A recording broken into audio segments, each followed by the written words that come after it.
بسم الله الرحمن الرحيم ألهاكم التكاثر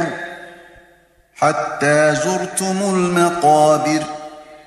كلا سوف تعلمون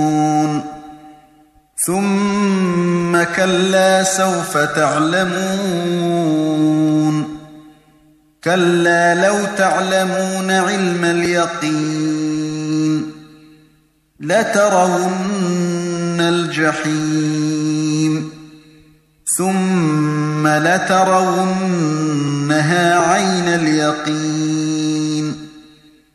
ثم لتسألن يومئذ عن النعيم